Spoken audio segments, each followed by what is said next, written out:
It's quite a quick interview process. Let's see.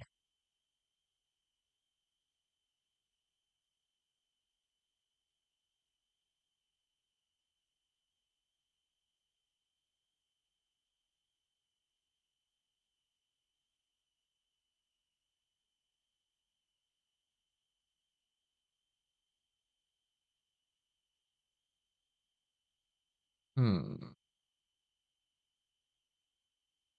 Oh man. Let's see.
Yeah.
Doing some stream setups real quick.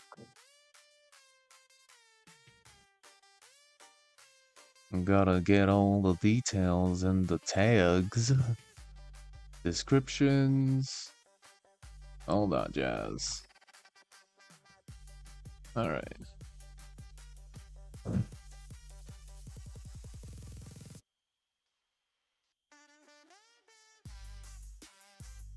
All right, let's keep going. Okay, so can install YAML.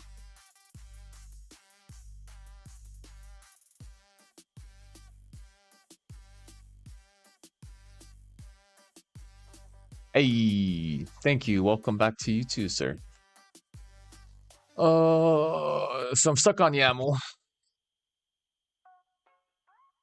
It's trying to get me to install it, but for some reason I can't use. I gotta. It makes me wonder if I'm missing some sort of values for my pip install that I have to tag along at the end of YAML, or some sort of package that uses or applies it.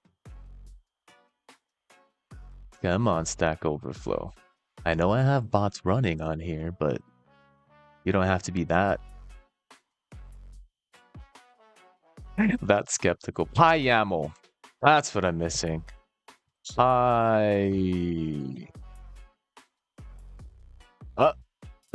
it is. PyYAML. There we go. Very good. Very good. All right, and then we set up again, and now it's something else. Typing extensions. Okay. How many dependencies am I going to need to go through? Why don't you just tell me all of them, please? Okay, that setup was nice. Invalid settings YAML. Okay. So this is based on the adjustments I did. So, okay, now I can go, no more dependencies. Now I can go back. Where was it? And set up my actual settings. But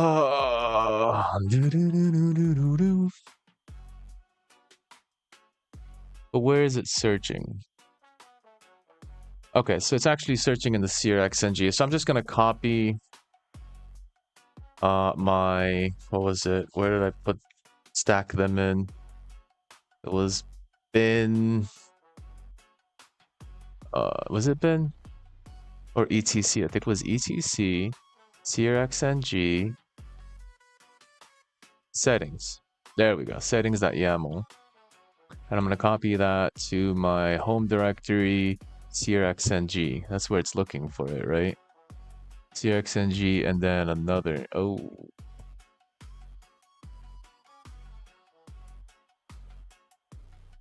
Setup pi. SearX. Okay, so it is there. Okay, so I can copy it here. Now let me rerun that. Invalid. Ugh. Come on, man. Come on, man. I put them in there, man.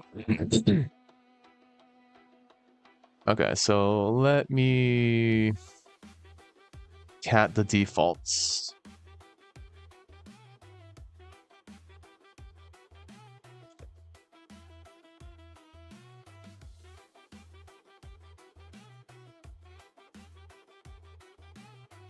Defaults. Oh, I have to run to set up the settings. Oh, okay. That's nice. I can actually set it up.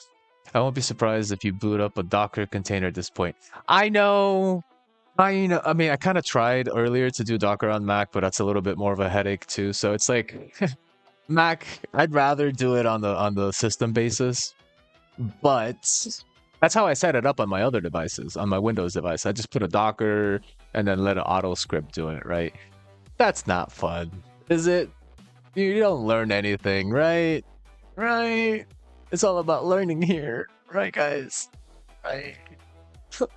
Cries a little bit inside. Oh God, learn. Let's learn, guys. All right, settings. Default. So let me just create a settings default file. Relative imports with no known parent package.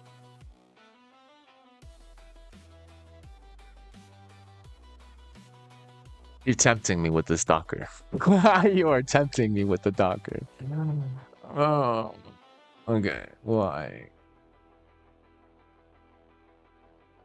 So local SearXNG utils templates. There is a template. Then there's a minimum setup. But then I also didn't really set this as the default settings, right? Settings you...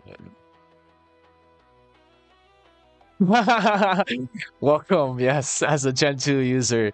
This is the hardship of progress. You know this. Oh man, Gen 2, I haven't used that. I mean, I'm happy I started up with the CachyOS because honestly, when I did Gen 2 back in the day, my jeebus, that was a pain in the butt. All right, let's just crack open our little guy here. Let's go ahead and crack open a new window here. Let's go ahead and crack open that SearXNG local file here.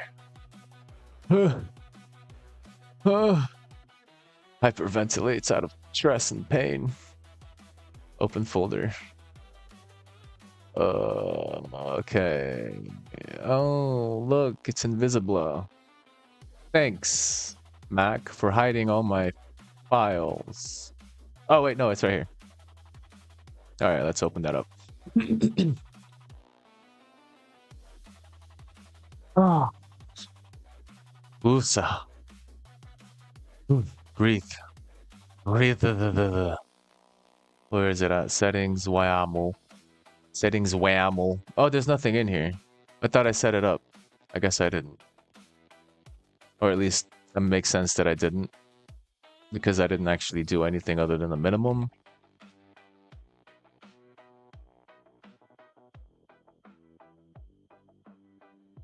What do you mean? Sear import version git tag URL. Expected object.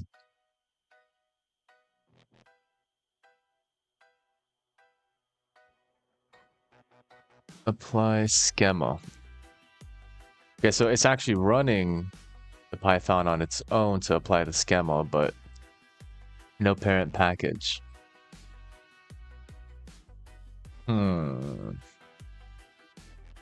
But I did it. But I got it ready. Well, maybe now I gotta copy it back to the other directory. Wouldn't that be the thing? Let's see. Where's my CP? So let me just make life easy. Highlight. Oh God. Copy this and delete the mess I just typed in through lag. What is up with this lag though? I see it fine on the other computer.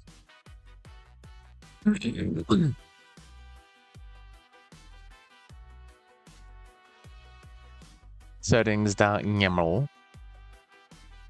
Okay, and then I paste it into my settings location where it should be. Is that where you're expecting it to be? Permission denied. Makes sense. I'm dumb. Yeah, the response is fine on the other computer, but for some reason the screen lag happens. Okay. I've copied it to 2 locations. One of them has to work, right? Right? Right? Yeah! Wait. Oh. Okay. What? Okay. I mean, this is good, right? No error. No command supplied. Okay. Okay, so, well, at least the setup seems to be efficient enough for no more errors. So now, to check. No. That's the setup. I'm wondering if the setup went through and that already set itself up. Oh yeah. Oh my god, I'm retarded. I could have literally just looked over here.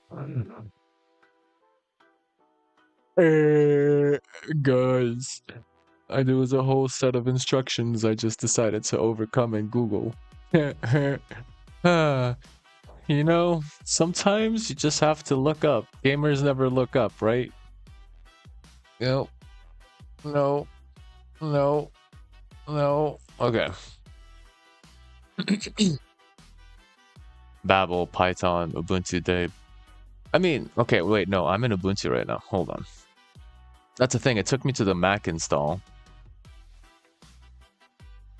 Was that down here? Where's the Mac start? No. Am I in the Mac install or am I in the Ubuntu Linux install? Because there shouldn't be much of a difference here, but I know I clicked on the Mac install.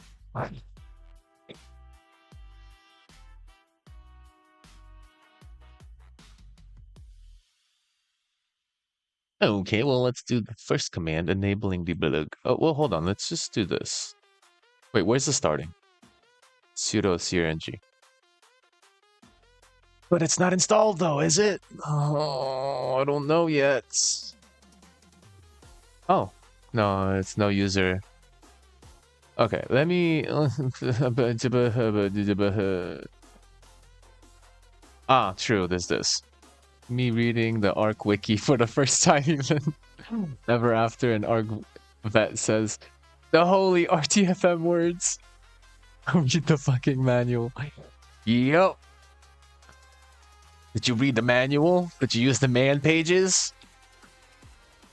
Prize inside. Spazzes out. Has a stroke. No, I didn't. Can you help me, please? Saya. Could you please pass on some crumbs to a learning individual? Saya, please! Don't make me open the wiki! Alright, hold on.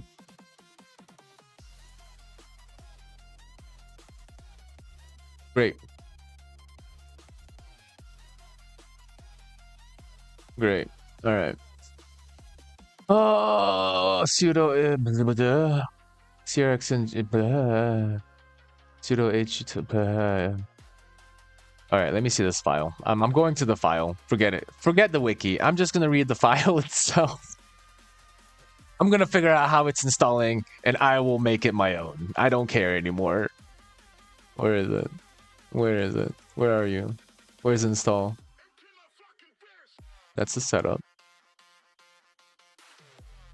Wait. SearXNG sh. I'm gonna open the black box.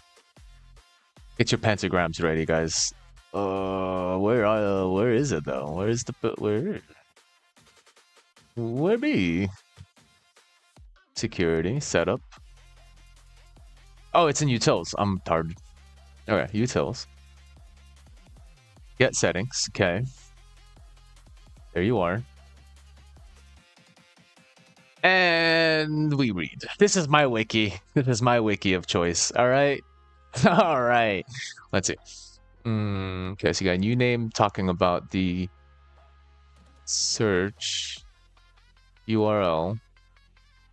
And the issue is what? What's my issue on my... Hold on. I don't need full screen for this. I hate how Mac treats full screen, by the way. It like forces an actual full screen without any other window involved. The stupid system CTL again and not implemented. I bet you... OS release, no such file directory. I must feel like throwing this into Grok and letting it help me. Because it is based on those packages. Packages, Debian, Python, Babel. Okay, I got those. Build packages, Debian, okay. Fedora, okay. Depends on which one. Okay, so it's got all of the different system installs in here. Fine. There's our settings. Install.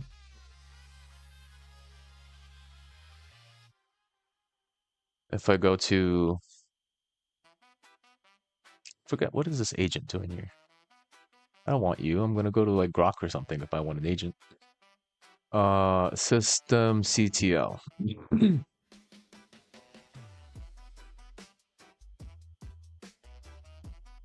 Wait a minute.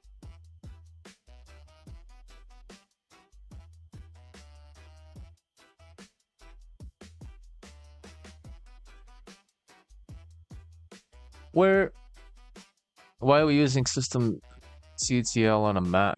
This is Ubuntu based. Hold on, let me just make sure I'm in the right install environment. You know what I mean? Like, could have taken me to the second part of the chapter and all of a sudden, installation script. Okay. Mac, installation script. I kind of did this myself though.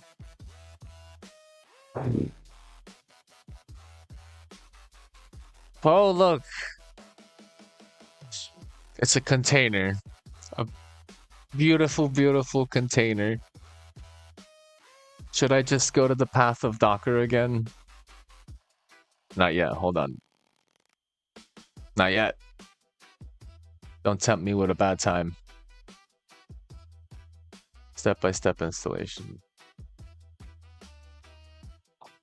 I wonder if I'm going to actually have to modify this and include a Mac-based. This is for Ubuntu Debian. I get it. I get it. You want system CTL, but it's not technically here because we're not doing that.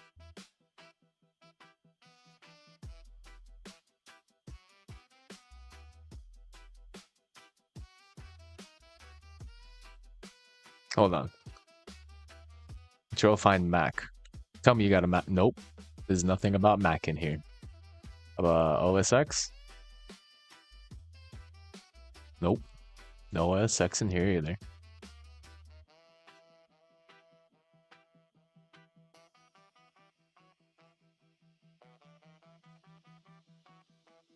Oh, you mean this one? Where'd it go? I know that one. I know that one, the burst thing. Hold on. Is it this? No, it's the tab, isn't it? No, it's not the tab. Which one is it? What was the keyboard shortcut for that? I know I activated it by accident at some point. Launchpad, no. I forget what the thing is.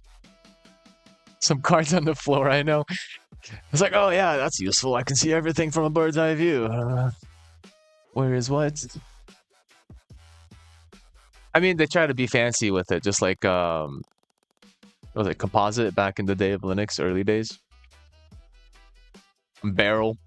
They called it Barrel. I think it was Barrel. Because they had like a 3D desktop and all fancy stuff. But it was like, oh, it's so impressive. Your windows are burning up into thin air. Amazing. But what was the physical like usage of this? It wasn't much. But it was a great kind of benchmark on the graphics. Like even like the worst systems I had with like the worst drivers for the graphics card were just able to use these features pretty effectively. So it wasn't high graphics unless you like really did every single thing, like fold the window into a paper plane while you're zoomed out into the cube view while there's stars in the background, and then you're just kind of like really going ham with the composite features. Like you got to relax. No one's using these features. Okay, you know what? Oh, look, I have a Docker tab prepared. I really don't want to like customize the script to install on a Mac right now because apparently there is none. But then again, the problem with this was when I went to the download, I did download it. But when I tried to install it, it wasn't compatible. At least not the desktop. No, don't do it again. The desktop version of Docker was not compatible.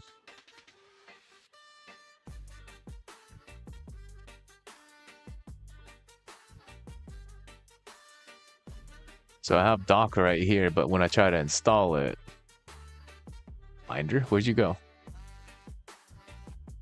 Finder. Yeah, there it is.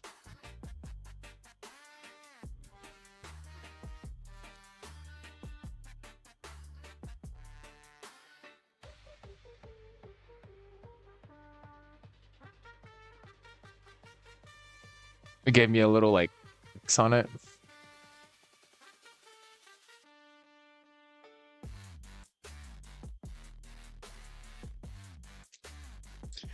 Yeah, I think it is a necessary evil. I like your thinking. I like that you're like, see, this is the problem right here. I can't use the actual Docker desktop, which is fine because I don't need to. Technically, it is nice, but do I need to? No, not really. So, why are you hiding my browser when I click on terminal? What are you doing, Mac? What are you doing, Mac? Can you just have two things at once, right? No. I can't have nice things, apparently. Oh god, did I click a keyboard shortcut that only opens up one thing at a time now? Oh no. Mac, what are you doing to me? Mac? Mac, please don't do this. Please don't tell me I have to do one window at a... Oh, okay. Okay, I don't know what I did. I got out of it. Alright, let's just brew install Docker. So again, homebrew is what you need for a Mac if you want to install anything like you would with an apt-get, with a Pac-Man. Perfect. It's beautiful. I love it. I love homebrew. Considering it's, you know, a package manager. Great pro tip on this one. Oh god, these tabs are killing me. Oh wait, that was... I don't need my Docker there. I was gonna do that. Installation. Alright, let's just do the container. I will succumb to the necessary evil just this once, many once times. In the case of Docker, you need to add the user running the container to the Docker group and restart the session. Yep. Podman. Oh, true, there's a Podman too.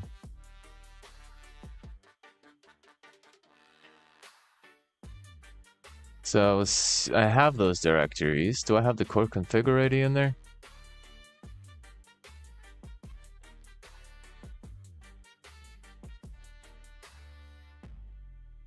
Not in this directory though. I think it's in a subdirectory.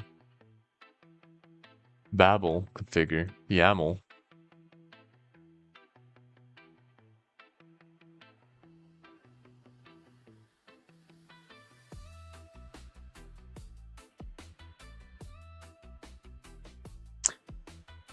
So much trying to Gentoo everything.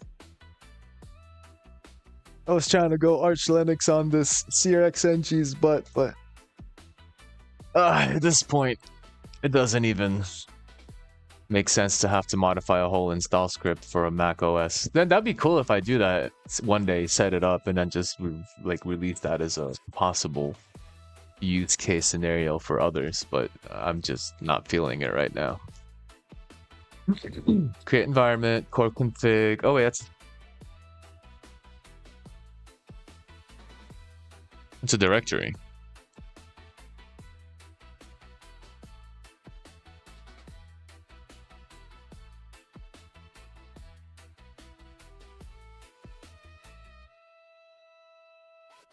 But I don't think I have it in here. No. Oh, what? Oh, there is a Docker file already in here. Oh, but it's a Debian.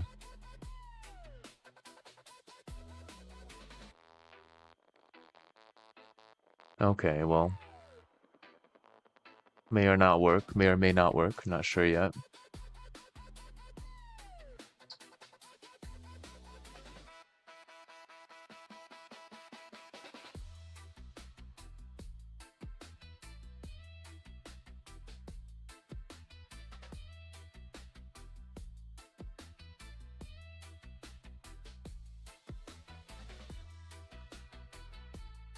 Oh.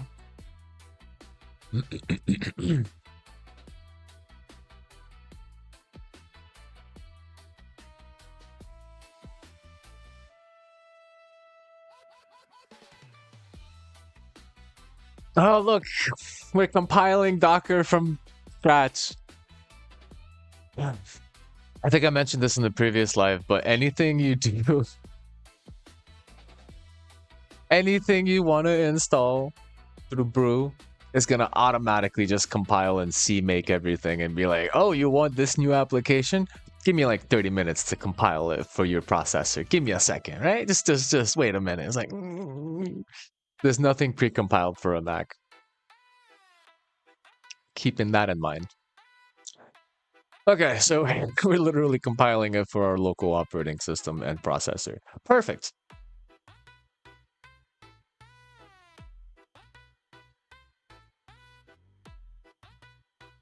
Instalocks on Docker. Oh, they're screaming in pain based on real instance. Really?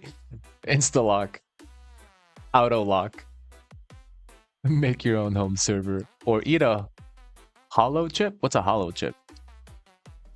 Is that like a holographic chip or like a jalapeno chip? I'm split. My heart is split between both things.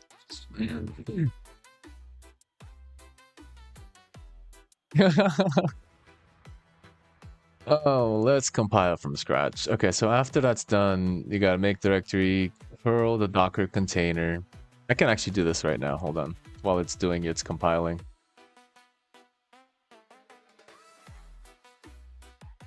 Because I already have the directory. I'm just gonna do it manually, whatever. Make dir p. I forgot what p was for. Progressively. cd to SearXNG. Now, maybe I don't want to dirty. I do have a lot of files in here. Oh, it's using Go also? Oh yeah, I forgot Go is a part of the Google language. I'm just gonna make a new directory. Docker's here. I don't want to paint the current directory. I might use it for later. Doc, SearXNG, cd to doc, and then make dir p core config. And then I'm gonna curl this stuff. I think I have curl. Unless I have to. Okay, good. Good.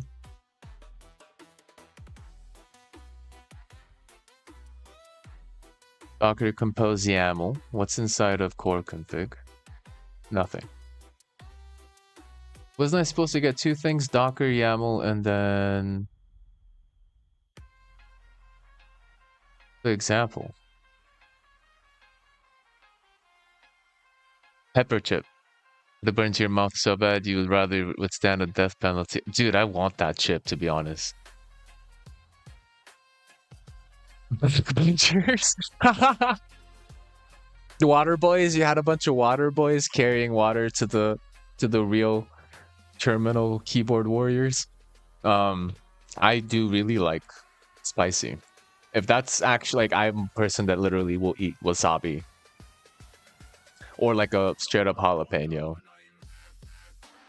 I won't even cry when I eat Takis. Oh, I would devour those Takis and hope I don't get blood poisoning or something from like a whole bag or 2 bags in a row. For some reason, I love self-pain. Self-pain. I was gonna say self-harm, but that's not the case. The pain makes me feel alive. All right, so I'm kind of confused. Docker YAML is here.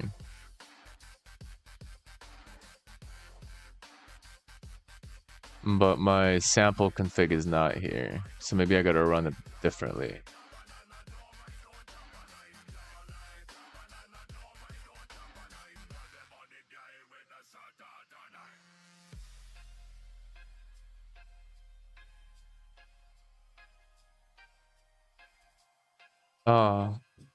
Oh wait, it's a hidden file. I'm retarded. Of course it's a hidden file.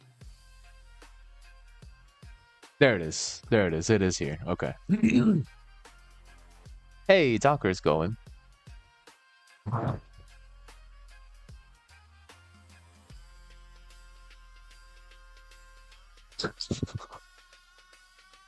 Milk is great. For spicy things. That's fair. But I mean, it's all objective, right? I've eaten ghost pepper before, and if it's in the level of ghost pepper, I can attest that that might be a little bit. I'll have to take my time with the hollow chips.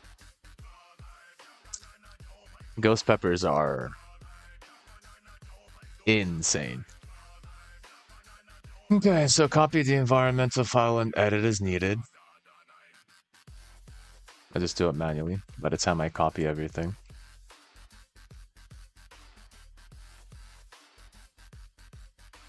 Okay, so let's nano that environment.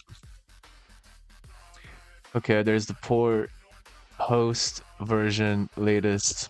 No need to change.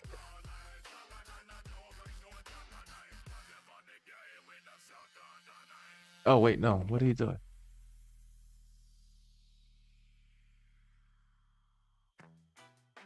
Just exit. Oh, no. I have to use the Control X. Apparently, control on my Mac is not the same control on my Windows. Or whatever. Really? All right. Well, if you're saying Ghost Pepper's got nothing on it, then maybe we do have a bit of a challenge, and a lot of canteens of milk to devour. Might be running into my deathbed with that one. We'll see. One day I'll find them. Okay, so then I should have Docker now. Beautiful. Compiled and working fine. So I did that. Oh, hold on. So Docker compose upd. Updog. Shorthand DD. Okay. Start, stop.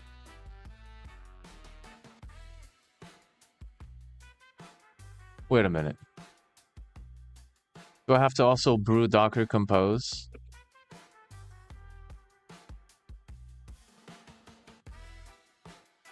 Oh no. That's a separate entity, ain't it?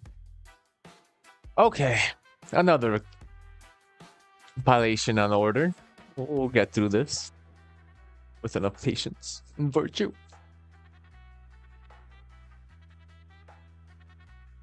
Oh my god. Oh my god. I gotta compile from source. I haven't compiled from source since 2010, 11-ish. When I was trying to... No, even before that. 2007, 8. When I was working with Ubuntu. 12.08, yeah. When I was trying to compile like drivers and stuff from source. That's the last time. That's insane. Now I'm compiling on a Mac on a regular basis. Look at me, guys. I am a programmer. I'm compiling. Oh, man.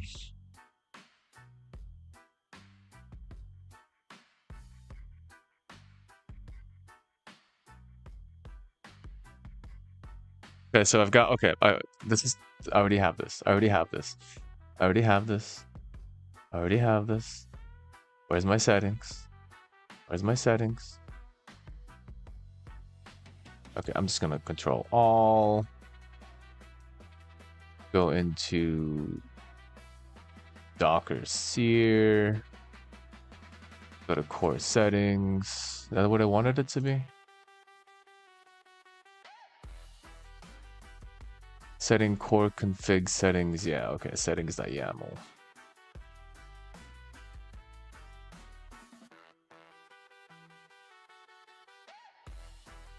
2010, lucky for you, it's all the same even today, except for the fact that we got EA and Paru and Arc. I don't know those words. What's a yay and a Paru? I have to look it up. Oh, come on.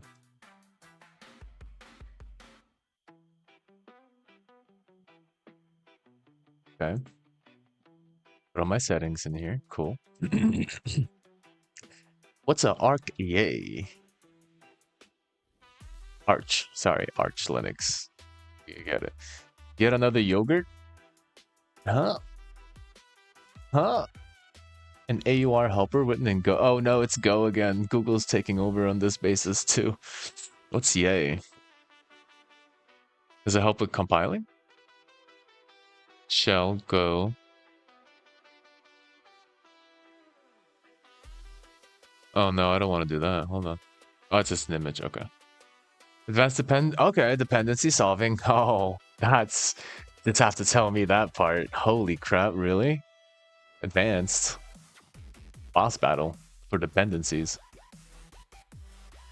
Oh, completion for AUR packages. Query user upfront. Narrow search. Yay Linux header. Ah, well, okay, but oh, so you can search for packages based on your Linux header. Interesting. Find matching packages providing during search and allow selection. Nice. Make dependencies at the end of the build process. Cool. Oh, true. Removing all the extra fluff. Cleaning up is fun. Initialize installation of Yay can be done by cloning the package build. Make package.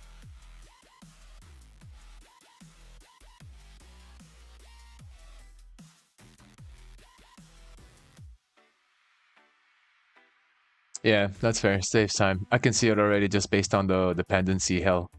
Like, we all know about DLL hell in Windows. Well, there's dependency hell in Linux, considering that packages depend on other packages on a circular, not even circular, but a web, if you will.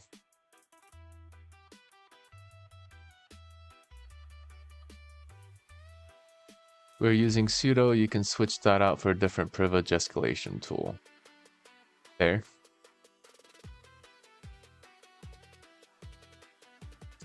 Present package installation selection menu. Interesting. It's called dependencies build local package build. Cool. Okay. I mean, in essence, it's kind of like brew-ish, because brew is achieving the same process here. We got Docker Compose. Okay. All right. Back to that. Back to SearXNG on my Mac. I will get it done by the end of this few hours, I promise. So Docker Compose up. It's doing it. Wait, hold on. Oh, wait, hold on. Unable to get image Docker Sear latest. Fail to connect to the Docker API. Check if the path is correct if the daemon is running. Dial Unix. Docker socket. Oh god. Oh, I didn't do the D, right? Maybe the D was the problem. Nope. I'm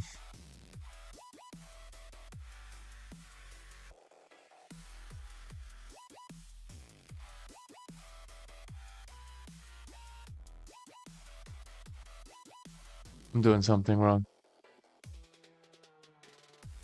Compiling with EA is faster than Pac-Man?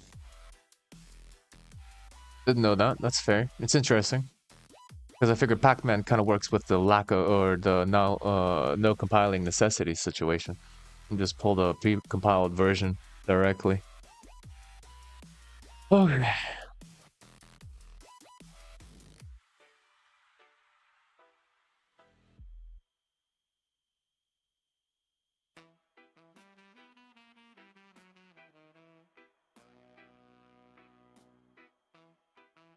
Docker run name SearXNG. I do enjoy manual. Let's see.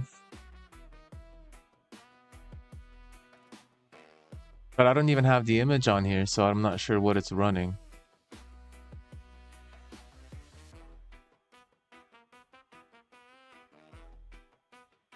I think I need to download the Docker image, which I thought that's what the config would do, but...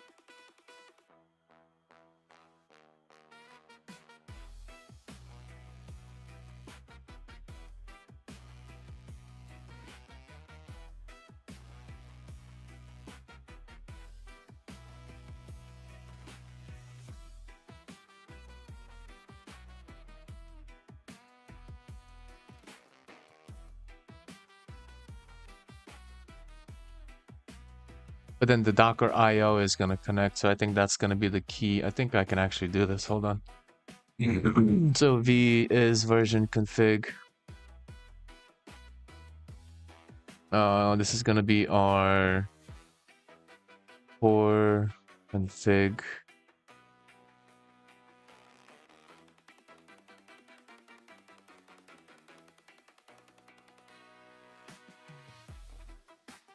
I don't know if I want to mess with this. I don't think I want to.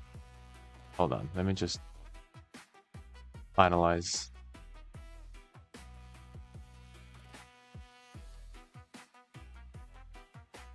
And see what happens.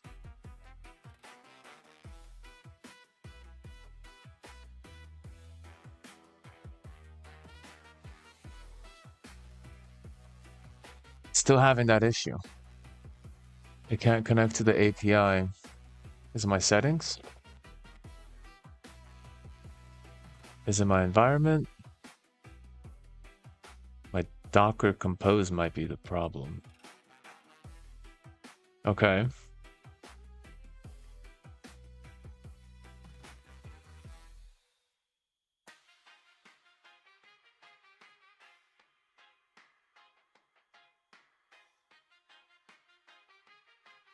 So why can't I connect to it?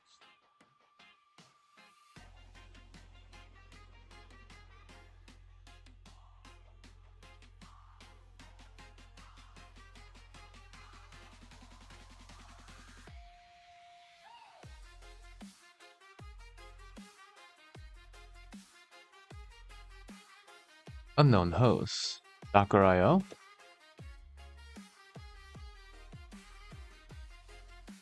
Timeout.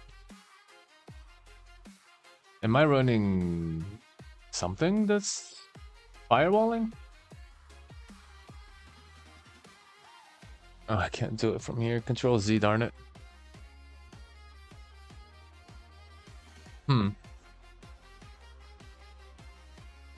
So now I'm having an issue connecting to Docker directly to pull that image. Hooray. Well, so what? Let's check a regular access node. Because it does work on the browser? Oh, wait a minute. That's .com.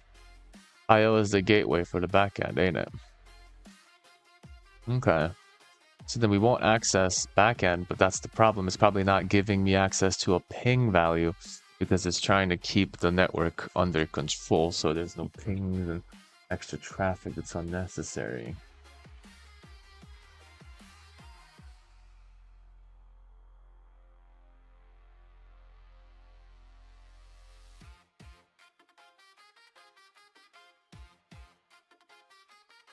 Alright, I'm gonna have to do a little research on this one because this is an odd. Valkey Alpine. Image Docker Valkey. SearXNG Valkey. Maybe that's just the one thing that's having an issue. Maybe I don't need that.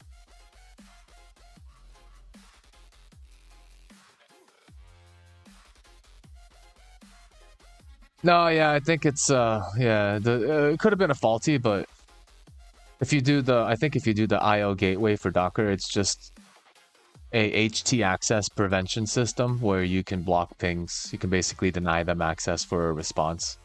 And normally you want to do this if you just don't want other access. communication. You don't want other communication outside of your Docker API or your Docker application. You can kind of control that on the server side. Which is probably what's maybe happening with this case. They're not letting me in for some odd reason. System CTL start Docker. You can try this. Well, I don't have system CTL. I can try, but I don't think I have that. No. So how would I start Docker otherwise? Docker start requires at least one argument. Well, let's start SearXNG, which isn't installed. Fail to start containers. Fail to connect to Docker. See, there it is again. Okay.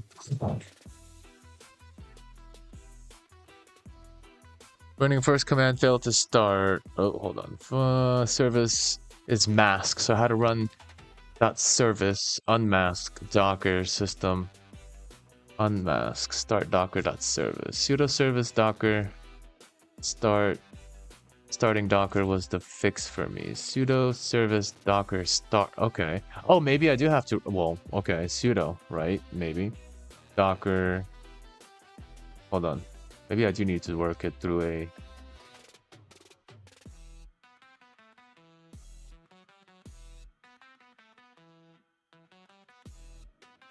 sudo command. Hold on. Come on.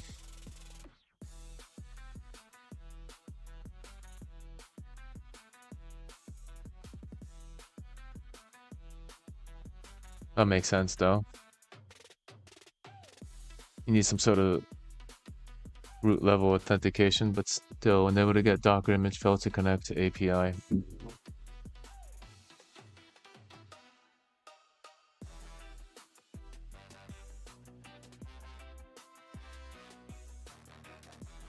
Okay, so this is due that you're trying to run this command in a distro that doesn't have system MD. System CTL is a command from system MD. So I remember I can brew install system MD or system D.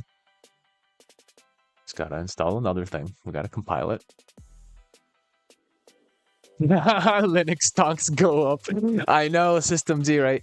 Dude, tell me about this whole thing they're trying to do with system D so that it tracks your age. Tell me about that, please. What the F, right? Wait, hold on. Failed unsatisfied requirements. Linux is required for the software. No. Okay, hold on. What? There's gotta no. There's just gotta how do oh my god. Oh my god. Literally the can't install system D. You need to be on a Linux system. Okay, well wait do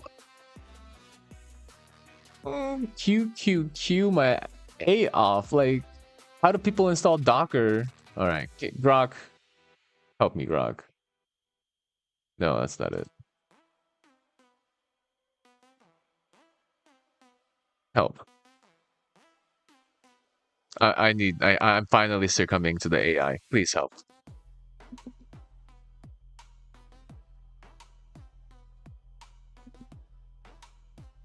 I mean, yeah, it's that thing about Firefox and removing their privacy protections. There's insurgents. I feel like Wayland, right? Like the same thing with Wayland and the drama inside that caused that to fork also. Or the X org, right? They forked off because Wayland's giving them crap and some other drama that's happening in the back end. I feel like anywhere there's drama, you know the nerds are trying, like, because nerds don't care about drama. They don't care about your opinion.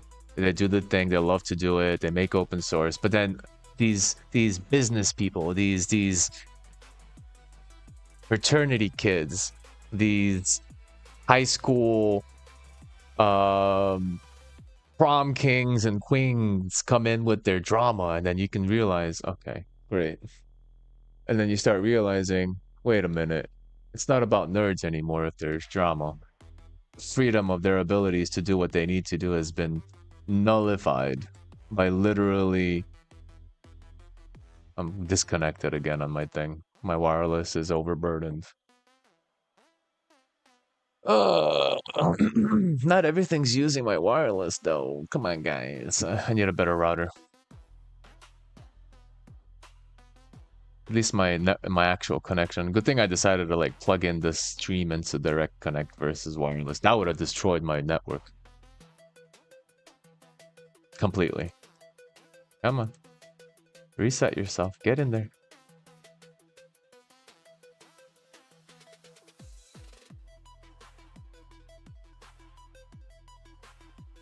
So anytime that you start seeing drama, you know it's been poisoned.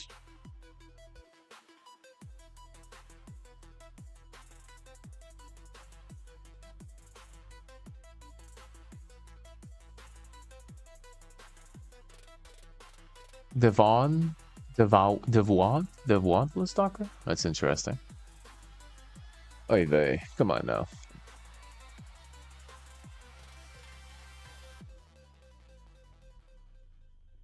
There we go. Also, Parsec is amazing. I wish it worked a little bit better on... Actually doing fine on the Mac. On Linux doesn't do as good. Okay, trying to install Docker on my Mac 2018 Ventura with constant issues of systemd or compiling from source, and even the Docker desktop is incompatible. What choices do I have to get a Docker container? Or see, this kind of does go back to like can't use Docker, gotta actually do a direct install.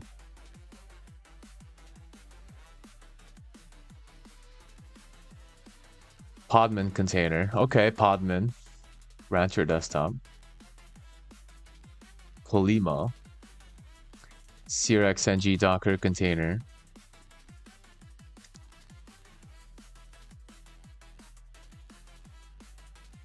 Grateful. Okay, so Ollama is a good choice. Your main problem is the official Docker desktop no longer supports on Intel.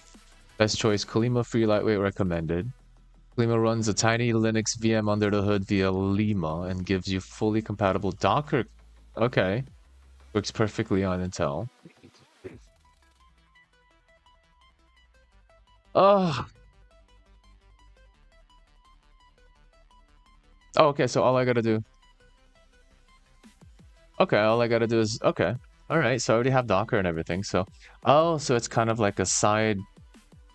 What do they call them? A side chain. It's gonna still use Docker and Docker Compose, but Ollama's gonna run it in a different way.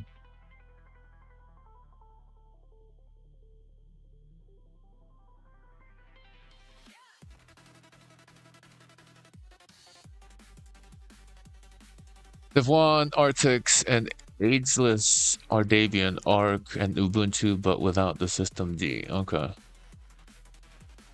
You're ahead on that. Even a daily Linux will do the trick. Interesting. I mean, okay. What's the... Consider what's the paranoia outside of this age verification systemd case scenario? What else is systemd doing that would be against our paranoia, right? I'm not too, I guess, informed on the systemd process so far, what it's done, how it's gone in the last couple of years. I have heard of it many times. But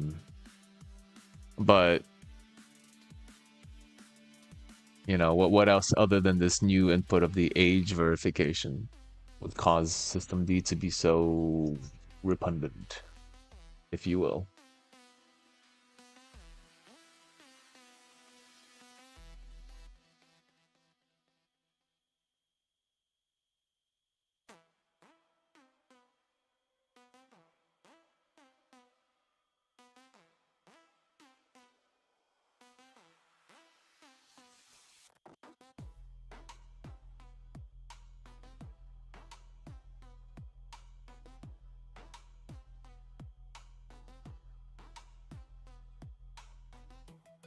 Oh, The last one being the XZ hack. Grub never got hacked without systemd.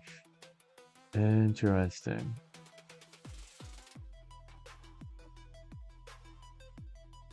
Okay. You've piqued my interest.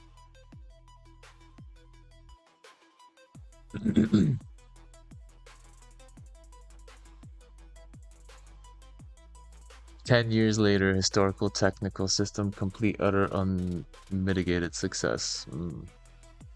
Docs hacking, systemd. Okay, let's do Wikipedia. That's gonna give me maybe a decent summary. Software suite for service management built to unify service configuration and behavior across Linux distributions. Okay. Leonard Clutter and Kay Seaver, software engineers. Look who made it into the open source community. Red Hat. I don't like that. Fedora. Oh, really? Fedora made it a big thing then? Because I remember Fedora did have, like, I used Fedora for a little bit as well, but I hated the KDE interface because it was just too much.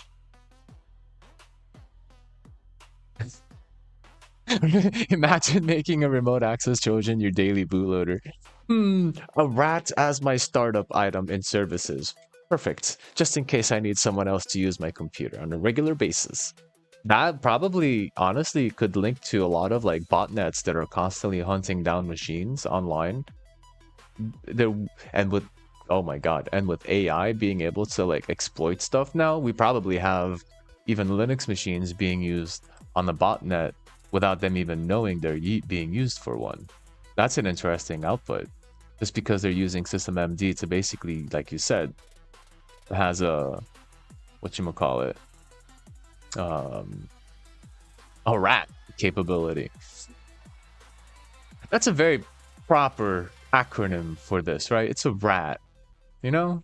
Like rats, you know, like the rats in politics and the rats in corporations and, you know, the remote access Trojans. It's a very proper naming convention for that. Good acronym. It hits the nail on the spot. So systemd started providing a login shell callable via machine CTL shell. An init system should ideally just switch every process on and let them be on their way until the user turns them off. Right. Stay at your seat, sir. I got this. Systemd be like, I'm just gonna run everything all the time, sir. Dude, that just reminds me of like Windows services. Like everything always runs unless you go in there and actually stop them. And when you stop most of like the third-party services like Google, it's like nothing changes. Like your Google still runs. It updates when you run the system. Like when you actually run your Google or whatever, it just says, oh, there's a new update. Good. When I run you, you can tell me when there's an update. If you're in the background not being run, you shouldn't be up here telling me there's an update. Like, when did we get to a point where everything has to run in the background? And I'll tell you when. When we started expanding RAM to such a level that everyone got comfortable running stuff in the background. That's when. When we went from 1 gig RAM to like 5 to 4 to 8. And everyone's like, oh, we don't need to worry about computer efficiency. We just put more hardware in it. They've lost the path of computer science.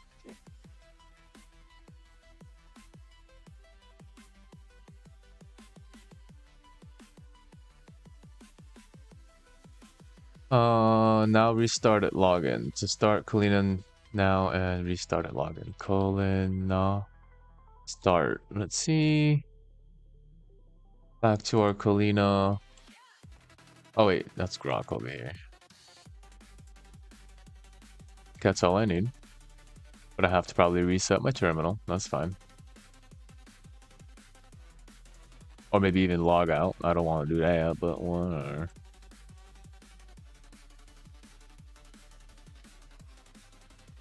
Yeah, I have to log out.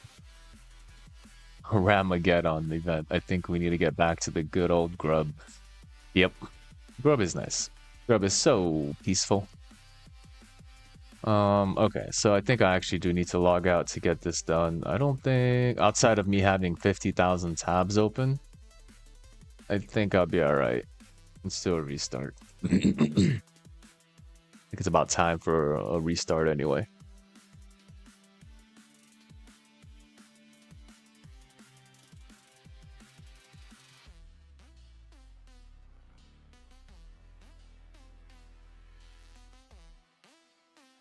Google Updater added stuff in my background to update. No, you don't. I was just talking about this crap. You don't add services without my permission, you piece of crap. My Mac even just was like, hey, Google added stuff to your startup. No, you don't. I'm gonna have to do that when I come back. I'm in the middle of a restart now. Bastards. They caught me off guard.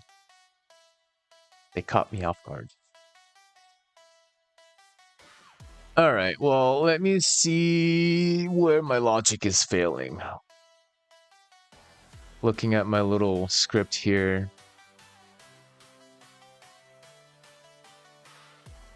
So what are we doing? We're running multiple times on the same search.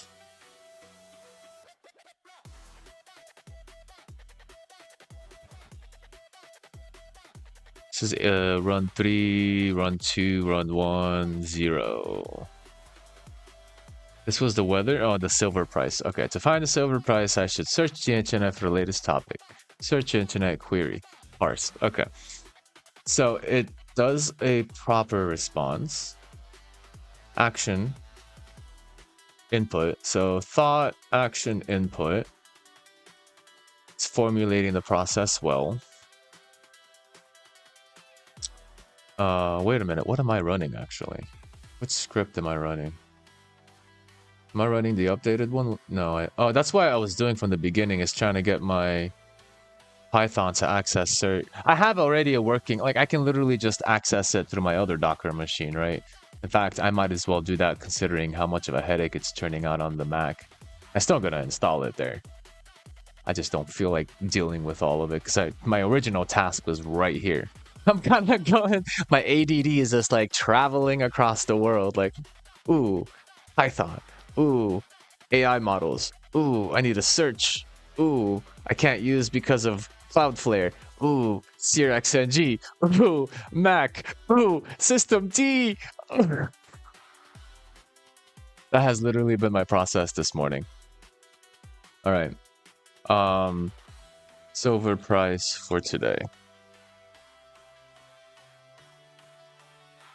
This is the more optimized one. Okay, I think it might work. Because that other one's actually are... Oh, yeah! Okay, so... Okay, this is the more optimized version of my script. It actually opens up the... Was it... Okay, so now it's going... Okay. So I did have a pretty stable version of this, but I don't have it connected to SearXNG. That was the thing. Wait, you successfully verified bot stuff? So right now my AI is actually going through a browser because of all of the kind of back-end precautions everyone's doing on accessing their website directly. Like DuckDuckGo has been the biggest success on accessing through, what am I doing? Web Chrome driver? Yeah, the Cilium. So I'm using Cilium to basically access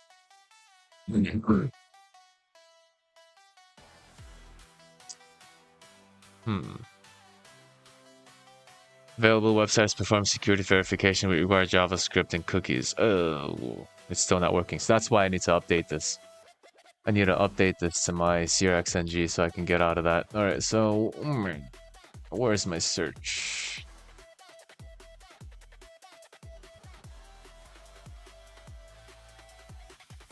So right now it's DDG, but I want to do SearXNG.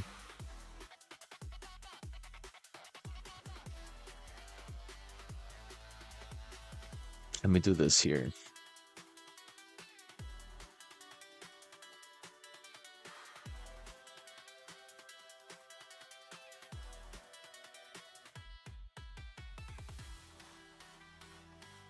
And then search with a bracket or a regular bracket. Default search. Do I have another one? No, that's it. So now if I try to search though, the server is not running, but I have to configure my other machine to be the IP access point. Which I'm still, where's my Docker? Docker. Okay, so let's resume Docker. SearXNG. Start it. Docker AI is called Gordon. Why has everyone got a damn AI, man? Just stop. Just stop putting AI in everything. I know it's just an input box text with a connection to a server, but just stop. All right. Now I forgot my IP address to this machine. It's 109.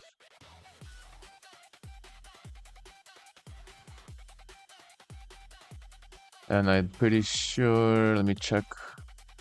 Should be live and running.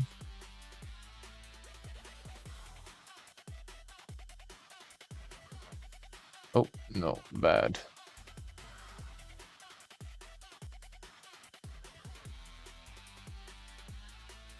Yeah, so the API is running. Ah.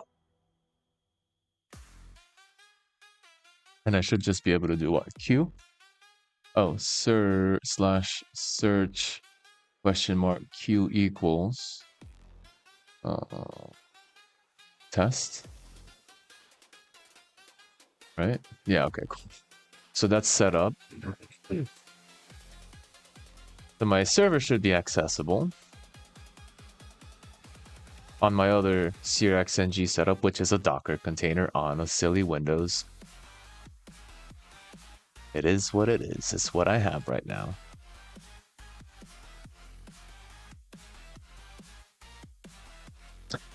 Give or take. I mean, this is just a local, right? They'd have to get through my router. They'd have to know my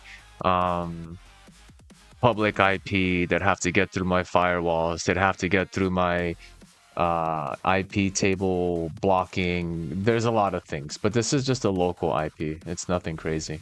So anyone, like if you're in your network, this is something you would have on your local network too. This is just a local network IP. That's it.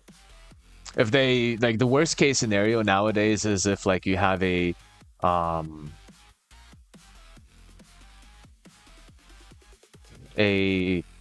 exploited IoT device, like a smart TV or something, right? And wait, am I using yeah, I am. Nice. Good. Well, you are there. What are you looking for? APIs.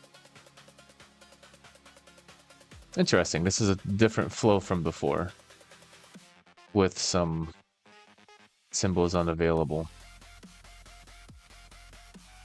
I gotta filter these out now. So it's not a public, right? This is a local IP. So again, the worst thing that can happen is, one, they have my public IP. Two, they access an IoT, like a Chinese exploitable device. And then they can access the internal framework as they wish. And then they can go to this IP address that I'm in.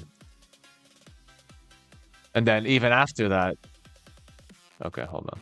Even after that, there's still like a layer of the PC security itself. So there's like a whole layer of stuff that's kind of improbable for them to do. The worst case is I click on a bad link and then I get hacked. That's still like the main case scenario.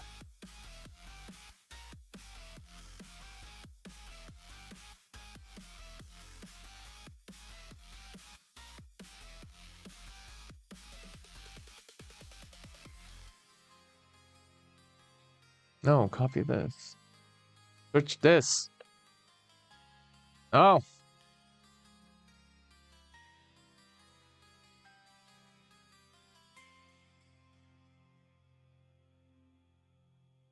That's fair. Why can't I like search this though? Okay, there we go. Oh, but it's gonna grab a lot of other things. Wait, hold on. I need to find a string. Find. Why can't you just copy this, man? What's up with you? There we go.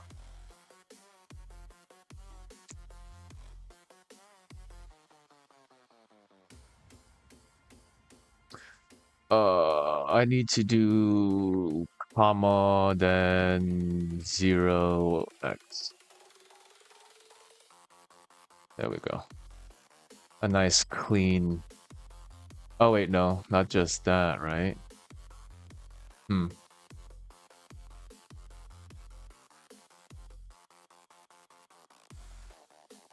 I think I need to do something else. I need to separate them by not commas. Hold on. I need to separate them by slashes.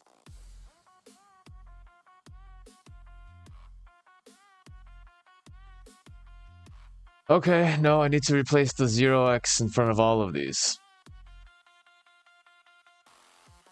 To just slash.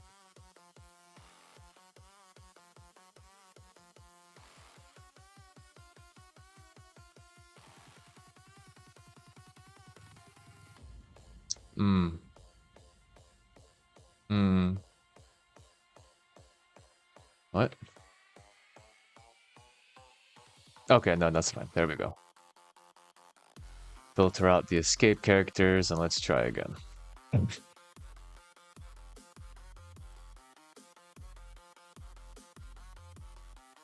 So, I mean, you have to be somewhat familiar with local network versus public network, right? To really understand when IPs are genuinely destructive. Even if someone knows your external public network, that is still an ISP protocol. So they'd have to go through your internet service provider. It's not just your own public IP, it's the ISP's IP. You kind of have like a port on that ISP. So like if they decide to attack you through your public address, then they're actually attacking the internet service provider, which depending on your region, the quality of their security, you know, cool. They get hacked, fine. But then they got to know which port you were connecting from and which port leads to your machine and so on and so forth, right? And each port, each machine can hold about, what, 65,550 ports or something like this. Then they have multiple ports for every segmentation of 65,000 customers. So then they would have to, they would be hacking the particular internet service provider. And even then they get in, you need to know which port yours is based on those 65,000. But even at that point, if you can hack the ISP, why would you care for this person? You have access to multiple people. But even then, you connect and let's say you find a port to the person, then you got to get through the router that's between your computer and the internet service provider. That has a built-in firewall. From that point, you measure the security on that router where you're essentially like, you can block IP addresses from accessing it. You can only, or whitelist things versus blacklist, right? So you can whitelist certain access points. If you whitelist your own computers, then you're blacklisting everything else. So unless they're in my computer accessing my router, then they can't actually do anything from there. After that, it's between the router and the PC or laptop. And at that point, you have full control of your security. You have ports control, like you saw with the peer block. I have peer block running to block traffic to certain domains. They can try to connect to the PC, but that won't let any connection through. Firewalls and antivirus, all this kind of stuff. The worst case scenario, the only way most, like the 99% case scenario for someone hacking is not going to be through an IP. It's going to be when somebody basically, like, it's always phishing. That's it. That's why phishing is the biggest issue. You click on something you're not supposed to click, it runs on your computer, you get basically baited, and then now they have something inside of your computer that circumvents all of those precautions. It circumvents your your local firewall. It makes a tunnel behind it. It circumvents your router. It makes a tunnel behind it. It circumvents your ISP. It makes a tunnel behind it. and it gives them access directly through that application, like a local server that a rat, right? The only thing you can do is you can accidentally click on an email or some sort of phishing scheme where it's a PDF and it's not a PDF, it's actually a rat, and at that point you're basically screwed. But to get an attack from the outside without any internal compromise is almost impossible, considering the layers they have to go through. And in worst case scenario, you're not that important for them to go through such a thing. That would be a problem for like the current hacking war going on between Iran and the US government, right? They are at each other's throats. They may have these sort of internal Trojans, rats and stuff, but they also are attacking each other on the front end, like trying to DDoS ISPs that are connected to hosting of like FBI servers and corporate government servers and all this stuff. So there's always there's this traffic constantly going on the web where Iran is potentially trying to hack into government's trying to hack into Iran, and they're just at each other's throats, constantly shooting DDoS packets at each other, and whichever one with the bigger botnet wins, basically. So that's the only case that you yourself, me, myself, we're not big enough targets for someone to like sick 10 million PCs at us. If you have 10 million botnet PCs, you aren't gonna attack a small fry like me. I got nothing for you. They're gonna attack banks. They're gonna attack government. They're gonna attack all these things. And then some other guy that just wants to get in your computer for whatever reason to dox you or whatever, he probably has maybe 10, 20 bots. Basically his devices around him. And he's just trying to go through the main public IP address. It's going to be a very difficult task, if impossible for him. Unless, of course, he drops a Trojan inside my computer, then it becomes a reverse shell connection. So those are the precautions for sure. But it's an impossible task unless you have the resources. And unless you're a state-run hacking government agency, like IRGC or CIA or whatever, there's really no particular format that you can get attacked unless you're a big fish. Also, I see somebody else is in here. Howdy, say hello. How you doing? Go ahead and leave a like and a subscribe if you're just coming in and you like these kind of conversations. And ask any questions. I'm here for Q&As, you know, chilling with the peeps, asking or answering any questions that you may have. Welcome. Glad to have you.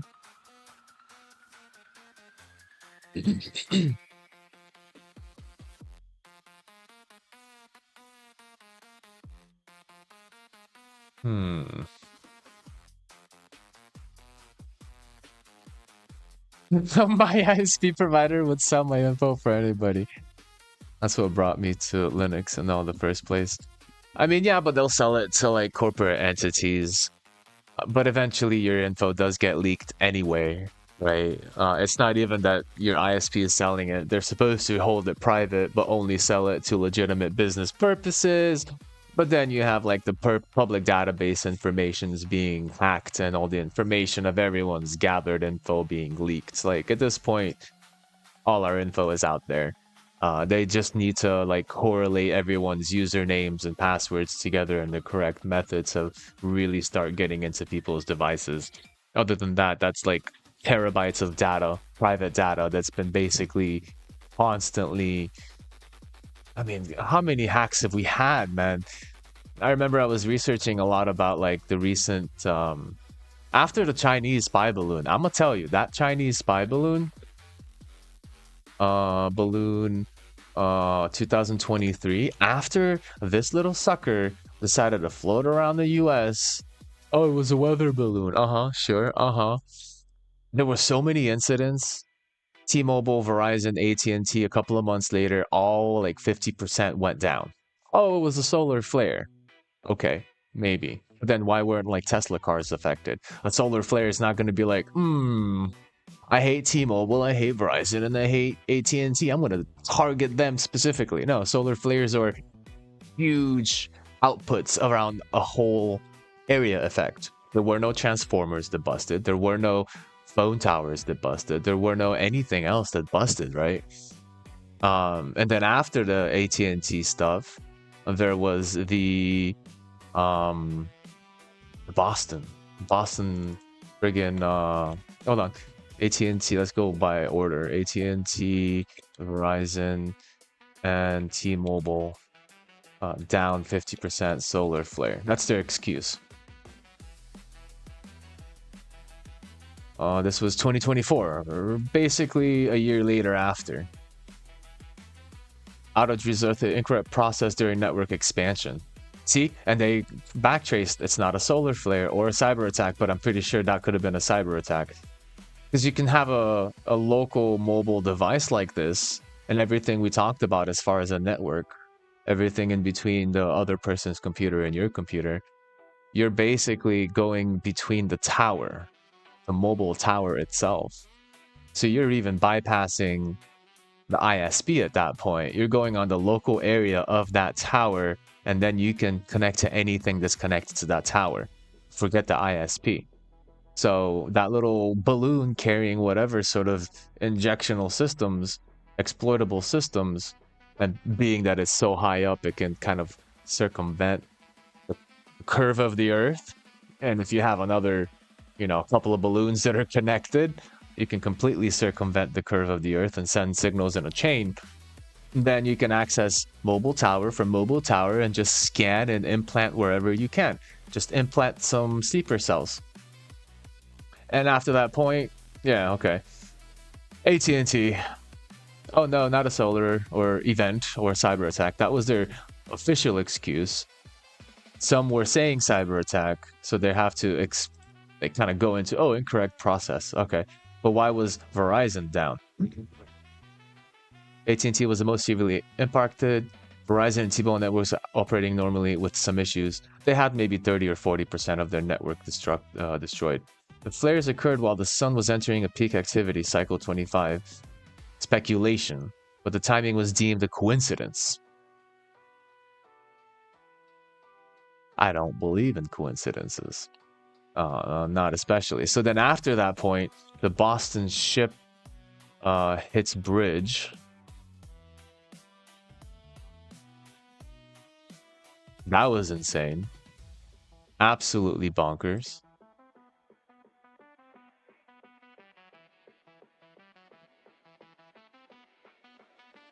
Yeah.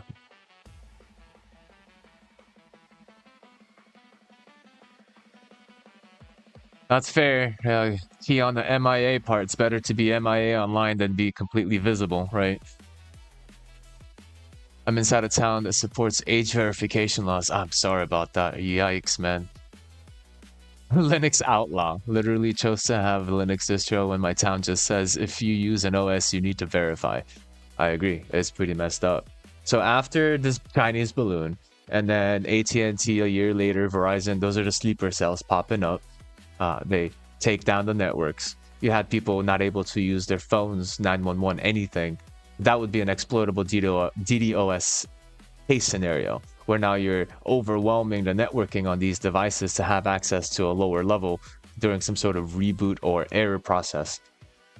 And, when you have 50% of the network taken, quote unquote, it was down, quote unquote. The other situation, allegedly, would be a case where that network is actually being high throttled and you can't use that 50% because it's being DDoS from the inside. So then you have all of these people with their phones being exploited on the inside. Who knows what kind of credentials that was released during that point? This is my own personal observation, my opinion on what happened on an alternative scenario, that it just seems a lot more likely than a solar flare at the right time to only take out T-Mobile and all these towers for a specific time frame of a perfectly timed location and time. Only 3 main network providers. No one else. No cars that blew up because of the solar flare. No transformers that are hanging up in the air blew up either. Like, very selective solar flare. Like, come on. If you know physics, you know that a solar flare is going to affect more than just anything. And the fact that they're moving around their storyline also tells you something's weird about that situation. So then this happened. 3 people suffered serious injuries after a boat struck a stone harbor December 10th. Another year later, we have this big ship getting messed up.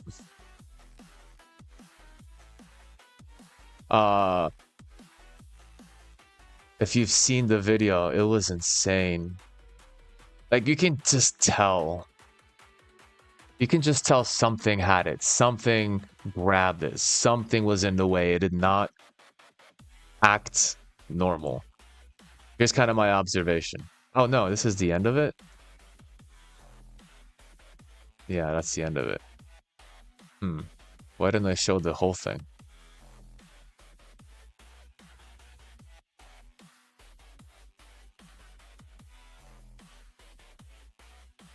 Boston. Did I say Boston or Baltimore? I meant Baltimore. I'm retarded. I dyslexia those things.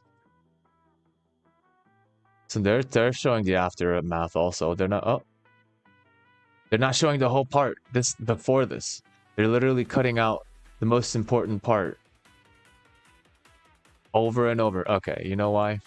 We're gonna go to my X. Not that X.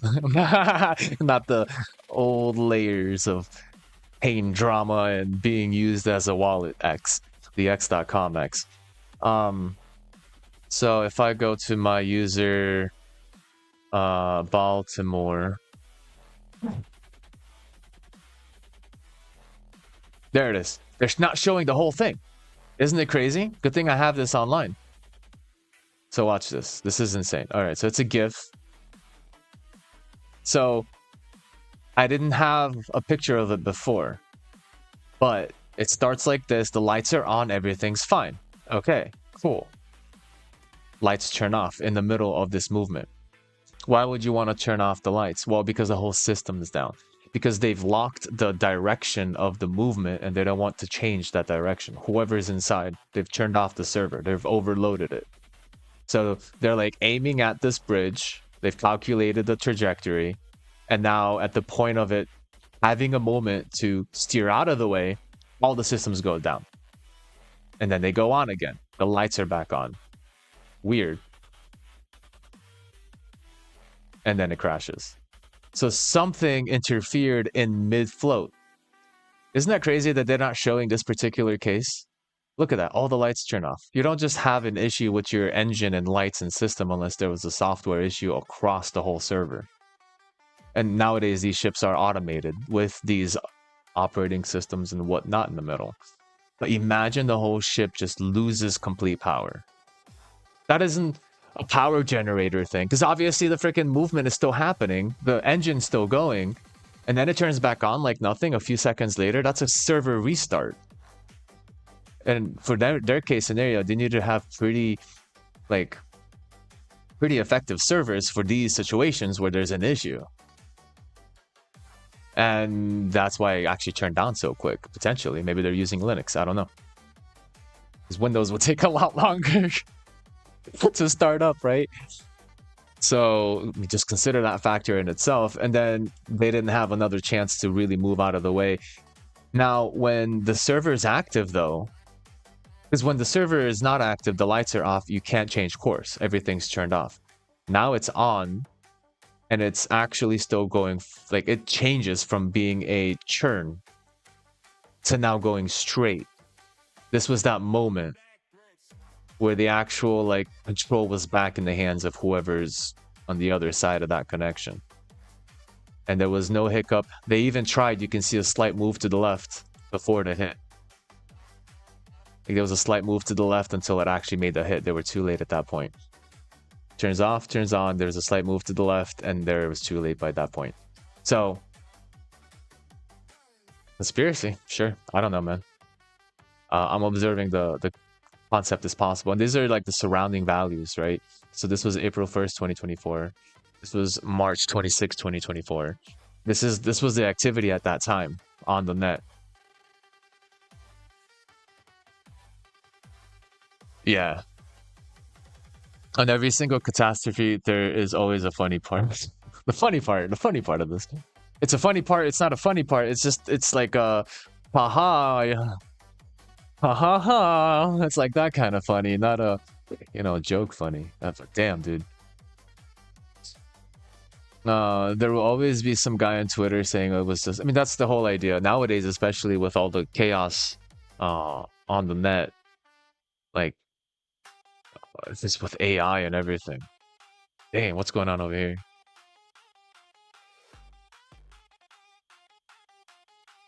Oh, okay, whatever. Yeah, I mean, after that, I forget what was after that, but it was like a year-by-year consideration of these freak accidents that are happening after a weird situation where, oh, solar flare. Oh, no, we were just renovating our infrastructure and made a mistake. Like, come on, like at this point. Anyway. I'm glad I saved that. That's kind of why I'm saving those little details in there, right? I want to make sure that it's historically there. Otherwise, I'm surprised that those videos we saw on YouTube didn't actually have like the full video of it churning in. Showing even the lights that went off. They just literally left the video. They like cut that one part of the video where the lights were already on and everything before it, they took it off. And then it just went straight into it. That makes it even more suspicious now that they didn't show the whole clip. Anyway. Crazy stuff. Crazy stuff. Okay, so...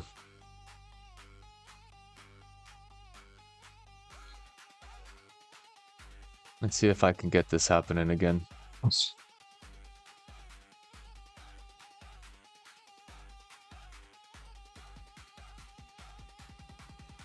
now I got the Air Google APIs. I don't really need it to do this, though. I guess it is a 20-second wait I can change. Because now it's in a different case scenario. Oh, there's more? What are these?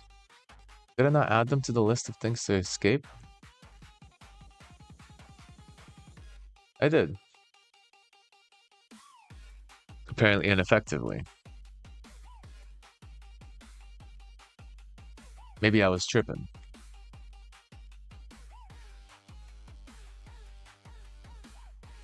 Maybe I just needed them like this. And I messed up some other factor. Yeah, it was this. Okay. I should have kept the 0x in there.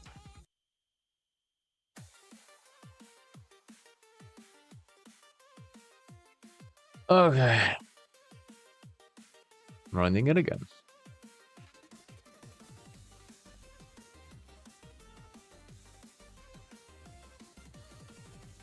So let's see. It's listening. Good, good. The browser's open. What? Okay, well, I am still using the Chrome driver, so it's accessing my built-in web driver using the SearXNG search engine. Good. It's no. There it is again. Symbols not available during unresolved backtrace. Stack trace. Timeout exception. Oh gosh. Okay.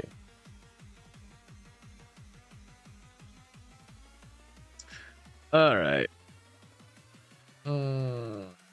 See, I selected the results. All right. Let's see what Google, not Google, our friend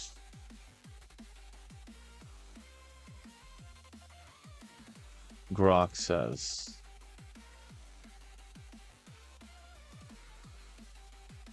Where is it?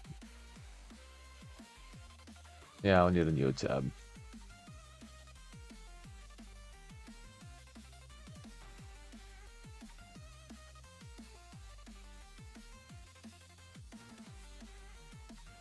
Yeah, exactly. Like solar flares are way like, and if it's strong enough to take down a tower, like, yeah, sure, okay, the tower is high up there. That's, I think, why they started changing their narrative. Because at that time it was solar flare, solar flare, solar flare, but they started changing their narrative.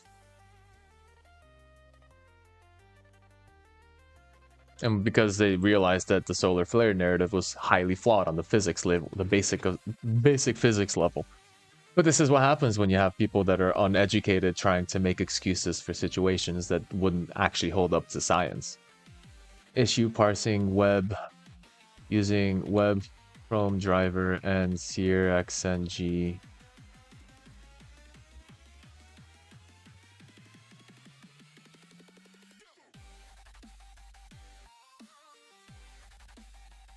Error you're seeing is a Selenium common exceptions timeout raised from WebDriver until. Okay, this means whatever condition you're waiting for did not occur within the specified timeout. This typically in Chrome driver crashes on renderer hangs. Selenium can't get a proper error message from the browser. Page never fully loads. It does load though. It uses JavaScript fetch. Headless mode problems very common with newer Chrome.